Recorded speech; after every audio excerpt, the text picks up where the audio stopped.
Oh, hi there. There is no sporting event bigger than the World Cup, and its matches are some of the most well documented in all of sports. The earliest World Cups weren't televised or recorded in their entirety, but following the first televised World Cup in 1954, the matches have been reliably preserved and full games can be easily found online. But in the nearly 100 years since the World Cup's inception, a few matches have slipped through the cracks. Today, I'll be covering a few lost qualifying matches for the World Cup, a piece of lost media related to the famous 1966 World Cup finals, the mystery of the lost World Cup trophy, and a completely unrelated match that I just think is fun. Now, I'm an American and I usually call the sport soccer, but considering that the US team was eliminated from the cup, I think it's only fair to call the game football. So here is the lost media of the FIFA World Cup. France versus Belgium, 1956. In the 50s, football matches weren't regularly broadcast in France, but as the television market was emerging, there was a push to get matches on air. Organizers initially pushed back, believing it would reduce stadium attendance, but eventually agreed to a 45-minute broadcast of an upcoming game, choosing the November 1956 matchup between France and Belgium, a qualifier for the 1958 FIFA World Cup. The game was hosted by France in front of a crowd of over 46,000 fans. Right away, the game was a lopsided affair. In the first 60 minutes, Tadej Sasowski of France already pulled off a hat trick with the help of stellar team coordination. The score tilted even further in France's favor with the addition of a goal by Jean Vincent. In the same time frame, only a single goal was scored by Belgium. With 30 minutes remaining and down by 3 points, defeat seemed imminent. But the Belgian team mounted an impressive comeback led by Maurice Willems, who scored 2 quick goals in the span of just 6 minutes, making it a 1-point match. But Belgium would never tie the game. Sasowski would prove to be unstoppable, scoring 2 more goals, solidifying a 6-3 victory for France. The live broadcast went off without a hitch and would go on to convince the French Football Federation that televised games were commercially viable. But in the years since this historic broadcast, most all of the footage has gone missing. Highlights have survived, but France's 5th goal has never surfaced, and the entire tape has never been released. An official statement has not been given if the full tape still exists. France would go on to place 3rd overall, and Brazil would beat Sweden to win the 1958 Cup. Turkey versus the Soviet Union, 1961. Similar to France, the nation of Turkey only started televising events in the late 50s, but it wouldn't be until the 60s that football matches aired live on TV, deciding on the November 1961 World Cup qualifying match between the Soviet Union and Turkey to be the first televised game in the country. I'll be using footage from a 1990 match between the USSR and Turkey since the 1961 game is lost. The event was high stakes for Turkey. Losing the match meant they would not qualify for the World Cup. The game was broadcast by Istanbul Technical University, who had been experimenting with TV broadcasting since the 50s. The game was held on November 12, 1961, hosted by the Soviet Union in front of 34,000 fans. The Soviets' Gennady Gusarov scored the first goal 12 minutes in, followed up 6 minutes later by a goal from Alexei Mamkin. Despite the early advantage, Turkey managed to hold the Soviets from scoring for the rest of the match, but were only able to score 1 goal, ending the game 2-1, favoring the Soviets. Damn, Turkey's first ever televised game was an L. That's rough. The Reds would move to the next round, where they would lose to Chile. Brazil would once again take home the cup. But the televised 1961 matchup that eliminated Turkey from the cup was broadcast to a very minimal audience due to a small broadcast range. No single clip of the match is known to have survived. The most bizarre football game of all time, the 1994 Caribbean Cup.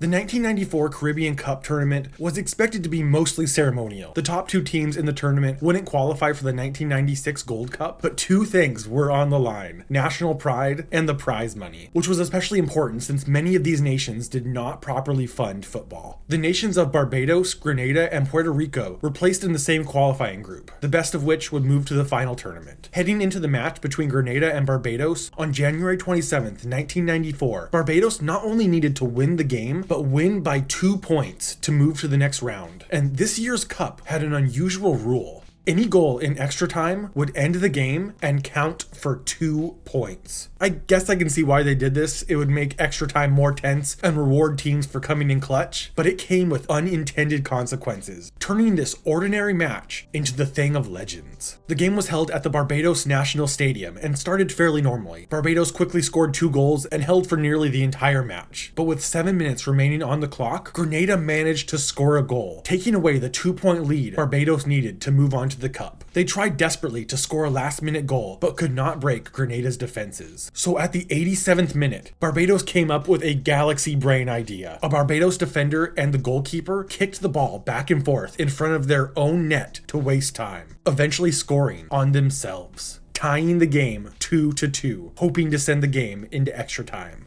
But Barbados weren't the only ones playing 4D chess. With just minutes left on the clock, Grenada attempted to score in their own net as well, which, if successful, would have meant Grenada lost the game, but would still advance to the next round, since Barbados didn't have the 2-point lead they needed. This led to a bizarre spectacle where Barbados had to prevent Grenada from scoring in both nets, causing confusion from players and fans alike. In the end, Barbados was able to defend on both fronts, forcing the game into overtime. Now, if you remember that strange rule of the tournament, in overtime, a single goal counts for 2 points. Barbados used this to their advantage, scoring a single goal in overtime that ended the game, giving them the 2-point lead needed to advance to the next round. Needless to say, this rule was removed soon after. And sadly, after such a legendary match, Barbados did not make it much further in the tournament. But this game against Grenada became an urban legend. It didn't receive too much attention outside of the Caribbean, but the game did get a small write-up in both The Guardian and The Times. People, for good reason, eventually became convinced that the game was just a rumor or exaggerated. There was even a Snopes page made to verify the outlandish story of 2-point goals in extra time and teams scoring in their own net. The full game was recorded and aired locally in the Caribbean, potentially more than once, but only clips can be found online. It's currently unconfirmed if more footage survived or if any networks have the full game.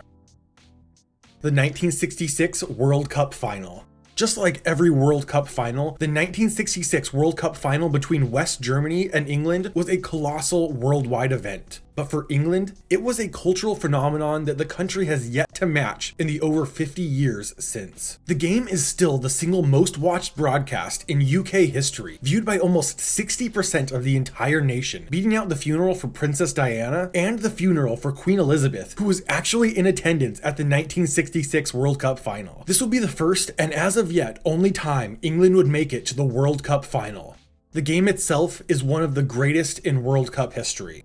After a tense opening, 12 minutes in, West Germany's Helmut Haller made the opening goal, followed soon after by England's Geoff Hurst, 1-1. The game remained tied past halftime, but was broken in the 77th minute by Martin Peters, pushing the Brits into the lead, 2-1. England held the advantage until the final seconds of regulation, until West Germany's Wolfgang Weber pushing the final into extra time, 2-2. Intensity ramped up as England executed a handful of spectacular plays that West Germany narrowly defended against. And 11 minutes into extra time, a call was made that remains one of the most controversial in World Cup history. Geoff Hurst had an opening. He shot from close range, the ball hit the underside of the crossbar, bounced down, hit the goal line, and was cleared from the penalty box by West German defenders. The refs were unsure if this counted as a goal. The rules dictate that in order to count, the entire ball must pass the goal line. No one could confidently make the call except Tofik Baramov of Azerbaijan, who awarded England the dubious goal. Dubbed the Wembley goal, the call remains controversial over half a century later. It's commonly accepted that the goal shouldn't have counted, and some even believe that Baramov awarded the goal to England because West Germany had knocked the Soviet Union out of the semifinals. With the momentum from the controversial goal, Geoff Hurst would score his third and final goal of the match, the only hat trick ever in the World Cup final. The final was televised by both the BBC and ITV in black and white, and these broadcasts are readily available today. Even the BBC didn't erase these tapes, and they got rid of everything. At the time, if you wanted to see the World Cup in full color, you had to be there in person, but the documentary Goal, the World Cup aimed to change that. Inspired by color documentaries of the Olympic Games, Octavio Signore and his team were on the sidelines at the 1966 World Cup, filming in color for his documentary. When it was released in 1967, it was a hit. The film included major events throughout the entire tournament, like North Korea's surprise victory over Italy, Pele's injury, and Brazil's defeat after winning the previous World Cup. But most importantly, it allowed viewers to see the final in full color. To capture the experience, the film crew utilized 117 cameras, including some at the goal mouth, cameras to capture the crowd's reaction, and they even captured the match into extra time after rushing to get more film for the 100+ cameras. But the movie aimed to give viewers a full picture of the tournament, so the final match was edited down to 20 minutes, leaving over 45 hours of footage across 117 cameras on the cutting room floor. Because England's victory held such an overwhelming cultural significance to the UK, archivists have long sought after the unused color footage from the 1966 World Cup final. The production team behind Final Replay 66, who were attempting to colorize the 1966 World Cup final, mounted a massive search to find the footage. They searched the English and German football archives, the National Football Museum, the BBC, ITV, British Path, the British Film Institute, the FIFA vaults in Switzerland, and the Columbia Picture Archives, to no avail. They eventually met with the documentary's director, who confirmed their suspicions.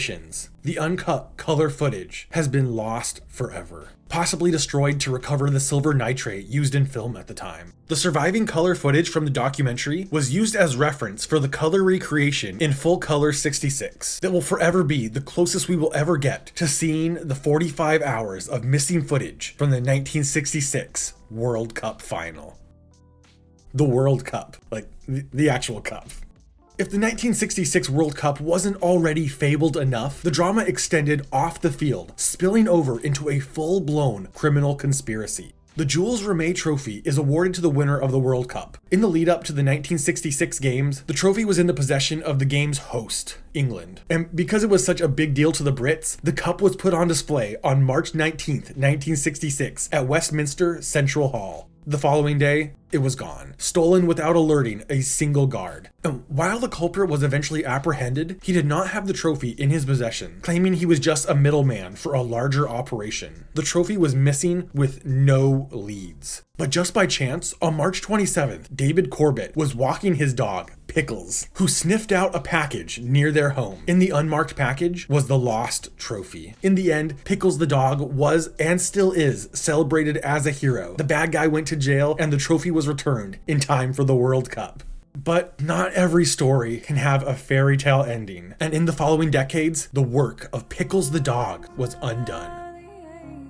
In 1970, Brazil was permanently given the Jules Rimet Trophy after winning the World Cup 3 times, and FIFA would go on to create the trophy we know today, the FIFA World Cup, that's still given out to winners of the event. And Brazil kept the Jules Rimet Trophy on display until 1983, when it was stolen. Unlike our last bandits who took a stealth approach, this group of thieves barged in, took out the guards, and stole a few awards, including the Jules Rimet Trophy. Not too long after, the bandits were arrested, but in the absence of Pickles the dog, to this very day, the Jules Rimet Trophy has never been seen again. The perpetrators claim to have melted it down into gold bars, but the traces of gold found in the police investigation did not match the trophy, and the trophy wasn't solid gold, so it could not have been melted into gold bars. All suspects involved would flee from the police. Years later, one was gunned down in a bar, another died in a car crash, 2 were later captured and served their time, but Juan Carlos Hernandez fled to France, where he served time for unrelated charges. He was freed in 2005. I can find no record of his current whereabouts. A replica was made in 1984 that now stands in for the lost Jules Rimet Trophy. Thank you so much for watching. There are so many more classic matches that I could have covered, so let me know some of your favorite Lost football matches in the comments, and they might just appear in a future video on Lost Sports. Big thanks to all of my supporters on Patreon. This is Mike with All Things Lost. See you soon.